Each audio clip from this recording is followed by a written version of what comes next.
Aujourd'hui, nous partons à la rencontre des habitants de Dormiouz. Ils vivent complètement coupés du monde dans un tout petit village situé au fin fond des Hautes-Alpes. Et pour s'y rendre, il n'y a pas de route, un seul moyen. On doit chausser les raquettes et marcher pendant plus de 2 heures. Alors on s'est équipé chaudement, on a mis notre sac à dos et voilà, c'est parti pour la balade.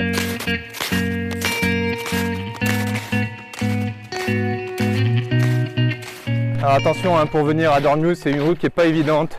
Ça reste un milieu hostile. Alors quand on ne connaît pas trop le secteur, le mieux c'est d'être accompagné par un guide ou un accompagnateur en moyenne montagne qui pourra vous montrer le bon chemin et surtout vous éviter d'être exposé à des risques d'avalanche qui sont nombreux dans le secteur. Et ben c'était plutôt plat pendant pas loin de 2 heures et là les 3 derniers quarts d'heure ça monte bien avec des passages assez techniques. Il se mérite ce hameau.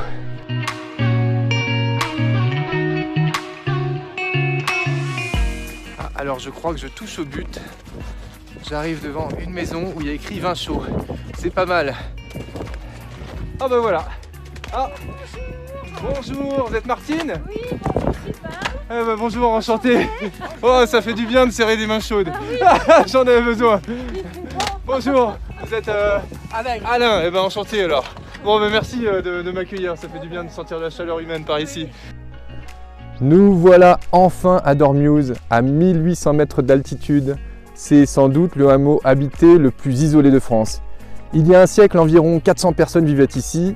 Aujourd'hui, on compte 26 maisons occupées par intermittence et seulement entre 2 et 7 habitants pendant l'hiver.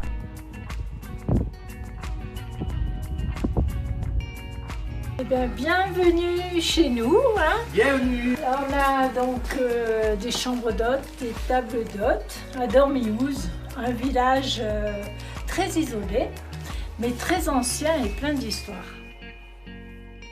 Des lieux nature comme chez nous, on en voit de moins en moins. Sur sentier de randonnée, d'autant plus que voilà, il n'y a pas de route, pas d'électricité, retiré un petit peu du monde. C'est un petit peu le bout du monde, on va dire. 2 à 3 fois par semaine, on descend et on remonte, le sac à dos bien chargé. Et en hiver, c'est plus compliqué. On a 2h30 de sentier. En raquette ou en ski de randonnée, pour ceux qui veulent venir en ski de randonnée. Donc déjà, rien que le fait de venir chez nous, c'est une randonnée. Et on comprend pourquoi on fait autant d'efforts pour venir vous voir quand on voit ça. Voilà, votre assiette est prête.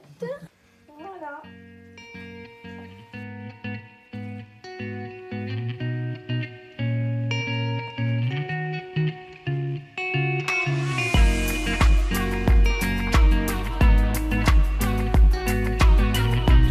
Ça demande quoi?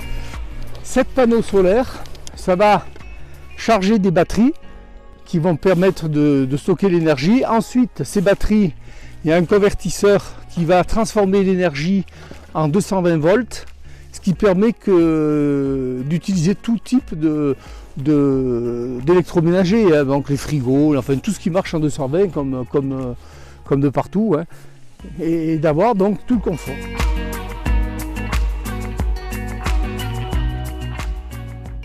Donc ça y est, c'est l'heure du départ, on a chaussé les raquettes, on redescend, on va retrouver la civilisation après une belle petite aventure ici à Dormiouz.